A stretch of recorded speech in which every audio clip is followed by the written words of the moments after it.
Hey everyone, and welcome back to the 6th through 8th grade Chorus Professional Learning Community on the Georgia Department of Education platform. I'm so elated to have you back. This platform was created for educators so that we may collect, collaborate, and support each other as we navigate through the wonderful world of education. Be sure to set up your notifications to your liking and check back to engage in discussion as often as you wish. There will be tons of shared and beneficial information and support specific to middle and high school choral education. Please share this platform with as many colleagues as you can. The more the merrier, and of course, that will open doors to more input and more opportunity for us to share and grow from one another. I'll begin by reintroducing myself. My name is Brandy Dent, and I will be your virtual PLC lead for middle and high school chorus. This lesson that I'm going to go over this time is how to develop a pretty cool chorus room. I'll be reviewing my personal classroom setup, one of my favorite activities, tried and true strategies that have worked for me in the classroom, and at the end, I'll be sharing with you my favorite lesson. I'll begin by giving you a little bit about how my classroom is set up. I teach face to face. However, I do have students that need a virtual platform for learning, mainly because I have students that are quarantined, sick, or absent, and it gives me the ability to accommodate them. Students are able to work at their own pace, even during my classroom settings, and students will not get behind on instruction. My personal virtual setup allows me to divide lessons by day, week, or unit. I can keep their learning organized by units or by lessons. I can embed helpful links and helpful websites to my students. I can add little messages and instructions throughout the lessons to my students. And who doesn't like a visual aid? I can embed pictures and diagrams, even worksheets onto my virtual platform. My virtual platform looks something like this on the picture. As you notice, I can put a little message on my board.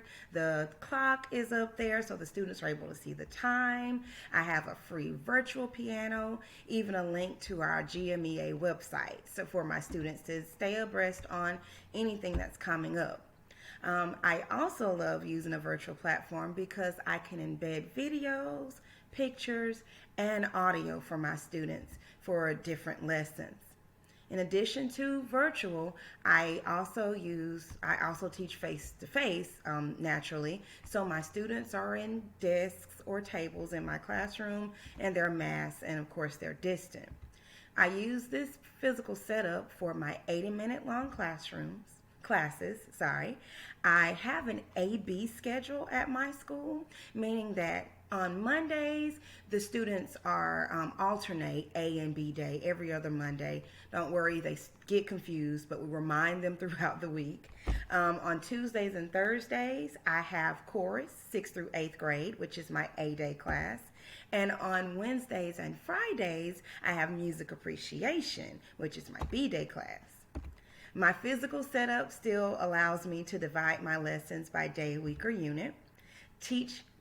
My teaching is organized. I'm still able to embed lessons and links to helpful sites and include messages and instructions to my students and give them visuals. And as you guessed it, I still use the same virtual learning platform for my students in my physical classroom because, again, I try to make sure that even though some of my students are absent, they're all learning the same thing. So I use the same virtual learning platform for those in-person learning students. I can still add videos and picture and audio. And I'll move my head just a little bit. This was not a deja vu moment. I literally just repeated the same slides. Now, of course, being face-to-face, my students have opportunity for more hands-on learning. A lot of that hands-on learning includes rhythm instruments. I have djembes, we have congas, we have all kind of drums in my classroom. We also have access to a drum set in my classroom. Typically, I use the drum set when we're going over rhythm or when we're rotating stations so that my students are able to have a moment at the drum set. We also have tambourines. They make a lot of noise, and my kids love it. Behind the tambourines in the picture, you'll see the boom whackers. It's a hit in my classroom, especially for my music appreciation students. I have a class set of rhythm sticks, so on those days when we're not actually playing on actual instruments, my students can still do their rhythm of the day and just keep time and so forth. They love playing with the rhythm sticks. Just recently, I received a grant from one of our local electric companies of $950. I was so excited to get that check, and I was able to buy 7 keyboards for my classroom. I really use these keyboards when I'm teaching the notes and note naming for my music appreciation kids, but with my chorus students, it helps me and it gives them a hands-on when we're learning key signatures and they're just learning the basics to reading music. I'm so grateful to have those keyboards. I also embed instruction and worksheets in my binders that sit on every table so that my students can not only have hands-on with instruments, but they have access to the actual sheet music and everything, and it's all in the binders. Next, I'm going to talk about my favorite activity, and it's called the clapping game. I'll start by going over the basic quarter note. Of course, we know this as ta for most kids who are learning rhythm for the first time. But this ta is special because what I usually do is I have my students stand in a big old circle and I set my metronome or I'll set a beat on my keyboard, or sometimes I'll even play music. It's my way of assessing my students to make sure that they can keep a steady beat. So we'll start by tawing in a circle. I might start clockwise one day, or I might switch it up and go counterclockwise. It really doesn't matter. But let's say I set my metronome to about 50. Every student has to catch that beat. Student 1 will taw, student 2, student 3, student 4, student 5, and little by little, I'll speed up my metronome just to make sure that students can keep a steady beat. Now, of course, with this being a game, at some point I will speed it up, and if a student is behind, they're lagging on the beat, they failed to taw at the right time, they sit down, they're out. And of course, those students just sit right where they're standing, and they become my eyes and ears for the game. And of course, my metronome is still going because later on, after teaching note duration, I introduce the paired eighth notes, or T, T, T, T. Now, the kids love when I add the TTs because it changes up the game a little bit. TT has the ability to reverse the order or the rotation of what we're doing in the circle. So let's say student 1 taws. Student 2 answers back and they decide to taw as well. And of course the students are on beat. They're still on a steady beat. Student 3 decides to T, T. So now it's student 2's turn. Let's say student 2 decides to T, T. So now it's student 3's turn. Student 3 says T, T. So now it's student 2's turn and they decide to taw. After that, it would be student 1's turn because we've reversed the rotation. Kind of like Uno, I guess you could say. I've had kids go back and forth on TT for a minute and then eventually someone taws and that person is out because they weren't paying attention. So it helps with focus. It helps with keeping a steady beat. It's so many musical aspects that this little game handles. And of course, even my music appreciation kids love it.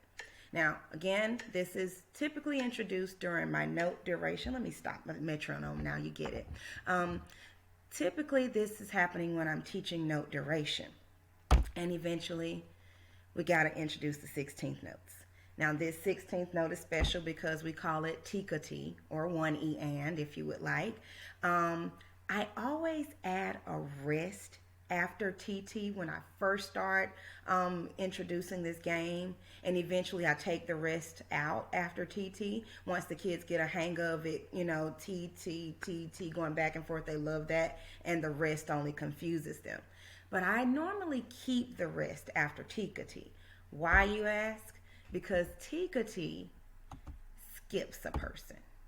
And it's hard for the students to think about the fact that they're skipping, so the rest allows them to visually see the person that's being skipped, and the next student knows to go. So let's say student 1 throws a ta, student 2 throws a ta, student 3 throws a tikati, student 4 is skipped, or they're the rest, and it's student 5's turn. And again, it's a wonderful game. The kids have to pay attention. We as the educator have to pay attention. And the students that are out are definitely paying attention because they want more students sitting down with them because they're out. And of course, you can add in any type of prize at the end, a pair of socks, maybe a customized mask these days, or even candy. Candy always works too. They like that. So I hope you enjoy that game. I found it on YouTube, so I'm pretty sure you can just look up the clapping game. I'll also be posting that on the Godot community for that link to give that school credit. Classroom management. So I divide my lessons out so that my classroom has the beginning, middle, and an end where we kind of review everything that we've learned, and I give a ticket out the door. So let's begin talking about the beginning. I always stand at the door and greet my students with a smile. Why? Because of course I want to greet them, but it also helps me scan for attendance. Helps me scan my students to see whose birthday it is today. I may have a quick conversation with a student because they were out. One student may stop me at the door to talk to me and say, hey, I'm sick today. I can notice countenances when they walk in my classroom. So it helps me understand if maybe a student isn't feeling well or they're upset. It just gives me an opportunity to say, hey, I'm here. And of course, if I'm not in place, then my students know that something must be wrong with me. So find that special greeting, a song even for your students to be reminded to spit their gum out. For me, buenos dias, ¿cómo estás? Muy bien, gracias. Y tú, si tiene chicle en la boca, escúpelo o te va a costar 10 puntos ahora mismo. My apologies if my Spanish is a little rusty. But, and they echo every line for me, and it just reminds them to spit their gum out, or I'm going to take points off their grade. But it's just a way of getting them singing, getting them, going and greeting them, let them know you're there. And of course, it's an easy way for me to do attendance. Of course, also I remind the students of any classroom norms. Those classroom norms will include my music classroom rules, where I encourage them to make wise choices so that other students can learn. I never want them to hinder another student's learning opportunity. Use good manners and be kind and respectful to each other. Speak, sing, and play when directed to do so. Involve themselves in all of our activities. I want them engaged. I want them asking questions and participating. And of course, care for my instruments and our musical equipment, because we know that we spend a lot of money on things and we want to make sure that our kids are taking care of those. The next thing I do is brief students on what's expected of them, maybe for the day or for the week. It depends on what we have going on. I also remind my students that attendance is a must for me, so they make sure that I get that done. Warm-ups are also a non-negotiable. We always do a rhythm activity. We always do a sight reading activity. So they know that every day when they walk in my classroom that I'm going to be in place. They're going to be reminded of what I expect of them. They also are going to be briefed on whatever it is we have coming up. I'm going to do attendance. We're going to warm up our voices. We're going to do a rhythm fluency check, and we're going to sight read some music. The middle of my classroom lesson is always about learning. I always say have a plan and keep it flowing. You don't want to have your kids confused. You don't want to be frustrated if you decided to make something up off the top of your head. Make your planning intentional and deliberate so that the instruction is impactful, consistent, and effective. Always know what you want to teach your students and why. And I promise you that will help so much in with your classroom management. As much as we get so excited, especially in my chorus class or even my music appreciation class, where we forget that they're kids. Give them a moment to take a break. Hey, turn to your neighbor and tell them what you just learned while you get ready for the next portion of the learning. Even if you let the students take a restroom break, you could escort your students to the restroom as a class and have one student still to stay back to pass out material. There's so many ways where you can factor in a minute or two, even though I know we hate using that time, but the students will really appreciate it. Positive reinforcement. How often do the kids respond when they know that you like them? That was fantastico. Oh my gosh, that was right. That was perfect. How'd you learn to roll your R's like that? That's super cool. And positive reinforcement could be verbal praise. Kids also like candy. They also like getting free socks, as I mentioned earlier. They also just like knowing that you know that they did something right. So whatever works for your school, if it's a coupon to get something, from the school store, whatever have you, make it consistent and make it something that the kids look forward to seeing you do. Pull out those treats. Pull out that treat bag and let them know you appreciate them learning. And of course, we're going to get one of those students or two that decide that they don't want to follow the rules. Redirect those disruptive students immediately. My way of doing so is grabbing a little sheet of paper, sitting it on the desk, and they know exactly what I want them to do. It's called think time. I have a spot for their name and the date at the top.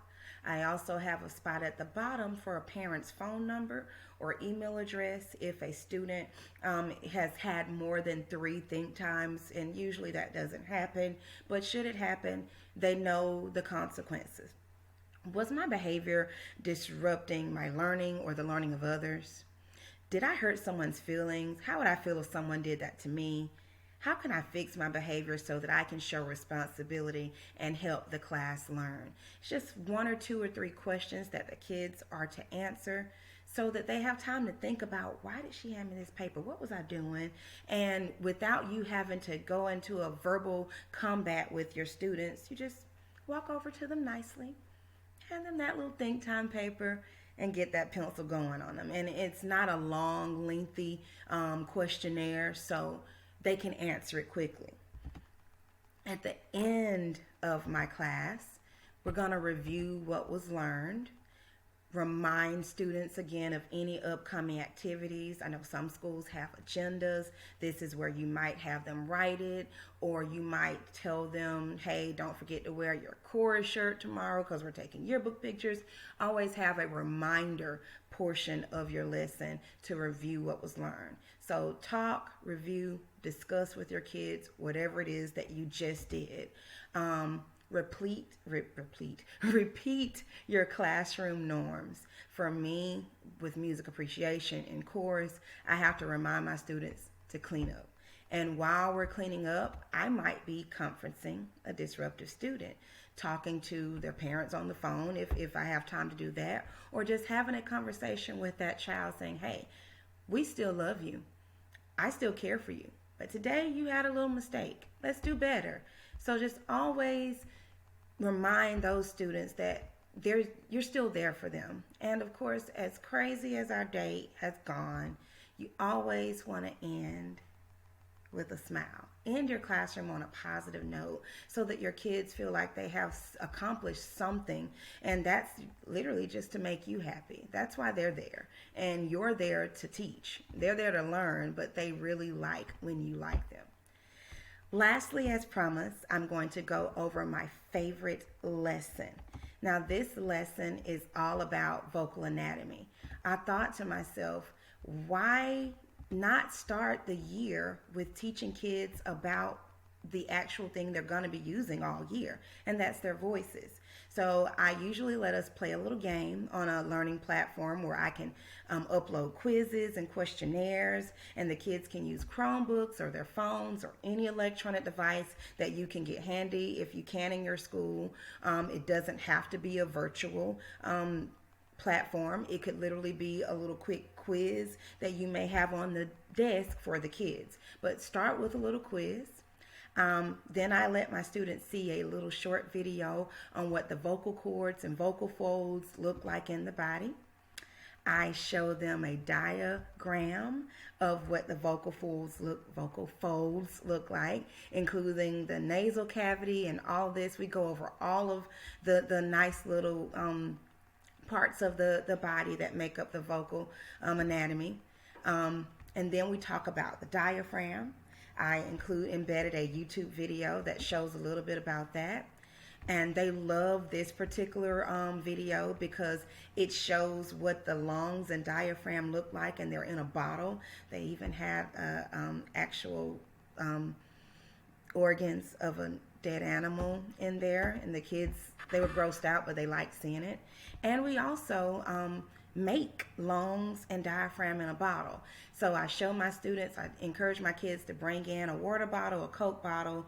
The Powerade or Gatorade bottles tend to work even better because they're not, they're more sturdy. And I supply the balloons.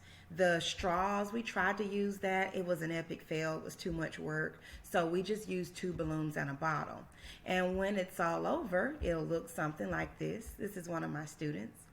And so they have a visual representation of the diaphragm lowering and raising when breathing, and of the lungs inflating and deflating. So that's always cool because they'll never forget what their diaphragm and lungs look like.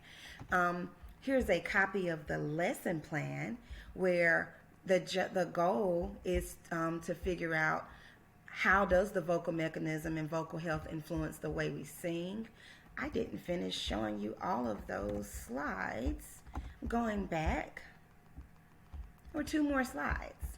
My apologies. I also make sure I review with my students how to keep their voice in shape. I always go over those wonderful things, and no teacher is a teacher unless you've quiz them a little bit or quickly assess them.